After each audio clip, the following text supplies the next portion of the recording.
Shalom, selamat pagi Bapak Ibu, Saudara-saudari sekalian yang terkasih di dalam Kristus.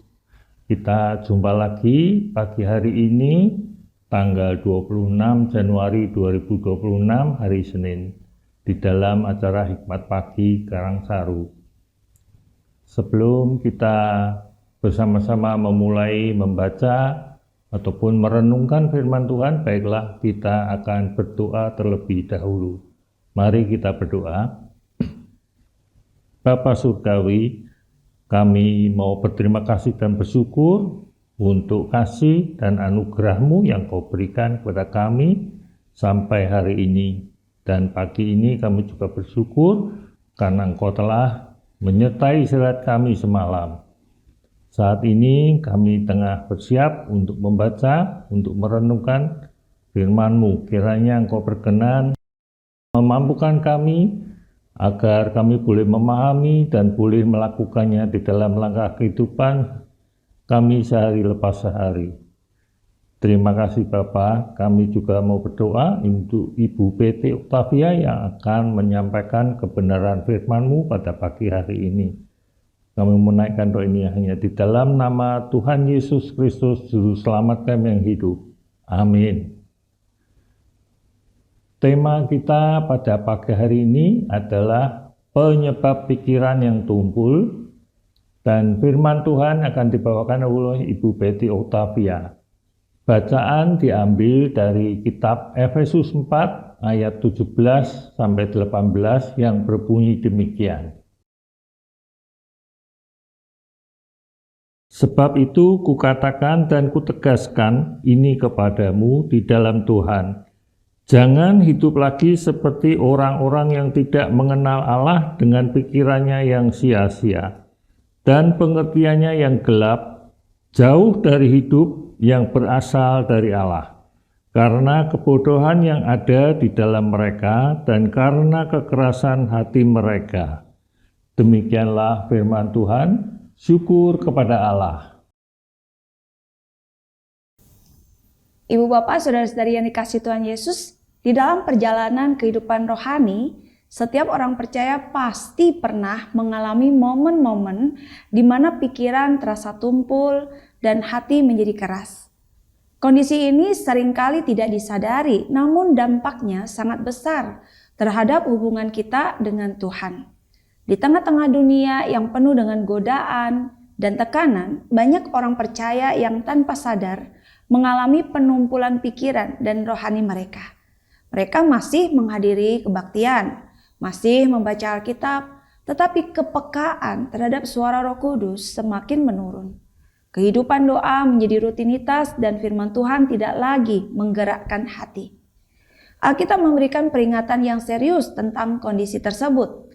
Di dalam Efesus 4 ayat 17-19, Rasul Paulus menasihati jemaat di Efesus untuk tidak hidup lagi seperti orang-orang lain yang tidak mengenal Allah, yang pikirannya sia-sia. Pikiran orang-orang yang tidak mengenal Allah itu menjadi gelap dan perasaan atau hati nurani mereka telah tumpul. Kondisi hati nurani yang tumpul ini secara langsung mempengaruhi kemampuan seseorang untuk peka pada suara Tuhan dan untuk memahami kebenaran firman Tuhan. Pandangan Kristen tentang dosa berakar pada pemahaman bahwa dosa tidak hanya mempengaruhi perbuatan, tetapi juga kondisi hati manusia. Dosa mempengaruhi cara kita berpikir, merasa, dan mengambil keputusan. Pikiran yang tumpul disebabkan karena dosa. Dosa secara bertahap mengaburkan kemampuan pikiran kita untuk memahami kebenaran firman Tuhan, merespon suara Roh Kudus, dan membedakan antara yang benar dan yang salah. Proses ini terjadi secara bertahap dan seringkali tidak disadari. Nah, hari ini kita diingatkan bahwa ketumpulan pikiran manusia disebabkan karena dosa. Oleh sebab itu, ketika kita sadar bahwa pikiran kita sedang tumpul dalam menanggapi firman Tuhan, kita menyadari dosa-dosa kita. Kita mohon ampun kepada Tuhan, maka kita percaya Tuhan akan memberikan pengampunan. Roh Kudus juga akan menolong kita, menerangi hati dan pikiran kita, sehingga kita dapat kembali memiliki kepekaan akan suara Tuhan dan dapat mengerti firman Tuhan, serta dimampukan untuk melakukannya dalam kehidupan kita sehari lepas sehari. Penyebab pikiran yang tumpul adalah dosa. Oleh sebab itu, mari kita akui segala dosa dan kesalahan kita agar jangan dosa itu membuat pikiran kita tumpul sehingga kita tidak lagi peka akan suara Tuhan dan kebenaran firman-Nya. Mari kita berdoa. Bapa Surgawi, kiranya Tuhan berkenan menjaga hati kami, menjaga pikiran kami, tidak membiarkan dosa menguasai kami, sehingga pikiran kami adalah pikiran yang diterangi terus oleh kebenaran firman Tuhan. Hati kami juga digerakkan oleh kebenaran firman Tuhan yang menuntun, memimpin kehidupan kami menjadi pribadi yang lebih dan lebih lagi bagi Tuhan. Tuhan yang akan memberkati setiap anak Tuhan dimanapun berada.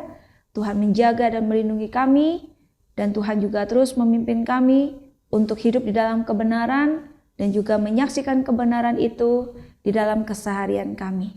Terima kasih untuk firman Tuhan yang boleh kami renungkan pada hari ini, dan kami mempersilahkan Tuhan untuk bekerja dan berkarya melalui kami sepanjang hari ini. Apapun juga yang kami pikirkan, kami rasakan, kami katakan dan kami lakukan, semuanya itu menyenangkan hati-Mu dan menjadi berkat bagi setiap orang yang berelasi dengan kami.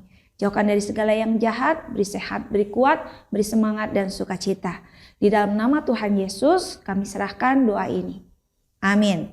Selamat pagi, selamat berkarya. Tuhan Yesus memberkati kita semua.